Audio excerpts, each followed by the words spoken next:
In other news, a local organization, Jedidiah Trust, says it is on a continuous drive to empower mothers who have been jailed through its various projects, which are being implemented in partnership with the Zimbabwe Prisons and Correctional Services. Some of the projects offered by the Trust are for children, support for children that have been left behind by their mothers while they serve their jail terms. Our reporter Richard Zimunya had an interview with Jedidiah Chief Executive Officer Love Mochikwanda over the matter. Our main focus is on children who are living with their mothers in prison and those who are left behind due to parental incarceration. That's where we are mainly doing our work. Okay, now talking of supporting mothers, that are leaving children behind because they are serving incarceration, how has been, what can you highlight as some of the challenges that especially these children faces, especially that, they will be away from their mothers, and especially that, it's a mother who is away, not away because of maybe on a business trip or something, but is incarcerated, is in prison? Okay, what I would say firstly is that you should remember that these mothers who are sent to prison are the ones who were the breadwinners. So them going to prison and leaving their children in the hands of pensioners makes it a bit difficult for these children to continue living the lives they've been living before their mothers were incarcerated. So you would find out that these children, sometimes they are no longer going to school because the grandparents cannot afford to send them to school.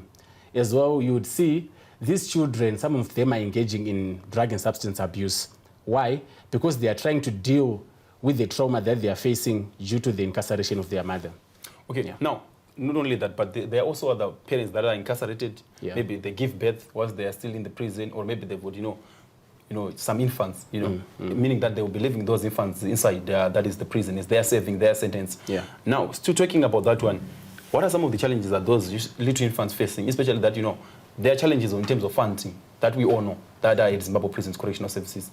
And obviously, you guys, this is the center focus. What have you noted so far in terms of that area?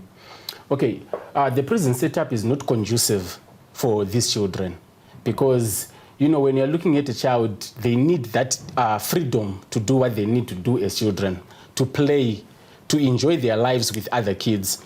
But for example, right now, we have three infants who are in prison today. Imagine those three waking up every day, playing together, doing the same things over and over again on a daily basis. It becomes difficult and it hinders their development. And as well, there are things that they don't know. If I'm to go to prison today dressed like this, they'll be afraid of me because they are only used of the colors they see every day. That is of who? Of their mothers, pink and yellow and green, and also of that prison officers who are always there. So that means mainly their development is hindered and their progress in doing whatever that they do in life is also limited. Now, so what efforts have you made now to engage Zimbabwe Prison Correctional Services, to try and solve some of these challenges? Because I understand that that's what you are there for, and obviously your biggest stakeholder to work with is Zimbabwe Prisons and Correctional Services. Yes, definitely. And for the past 5 years, we have been working together with ZPCS. And what we find out after visiting these children or making home visits to those who are left behind, we give those recommendations to ZPCS to see how together we can join hands to make these children have a better life. Yeah, now as Jedidiah Trust, obviously, you are working hand in hand with prisons, you have seen this situation. There are instances whereby maybe a parent is released from prison, you're now going back to face your children. Maybe, you served a 10-year sentence, you served a 15-year sentence. You are coming back, you're meeting that child, for the first time in 15 years. Now, how do you help those parents, especially when they're going back to the society, especially when they're going back maybe to, to be reunited with their children? Okay, that's a very good question, and I'll answer it in two parts. The first one is, as Jedidiah Trust, what we do, we have a Parenting Behind Bars program that we do at Chikurubi Female Prison, and that program is meant to teach the mothers to continue mothering despite being behind bars. And as they continue mothering, we also have times where we bring kids from outside to come and spend a day with their mothers. Why?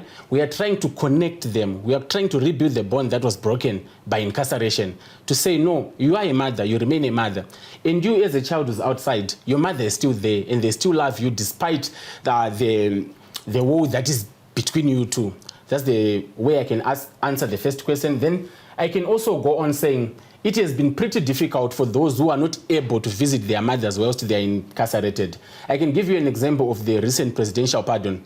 I've talked to some of the kids who had their mothers released, and it was pretty difficult because they were saying we are unable to trust again our mother.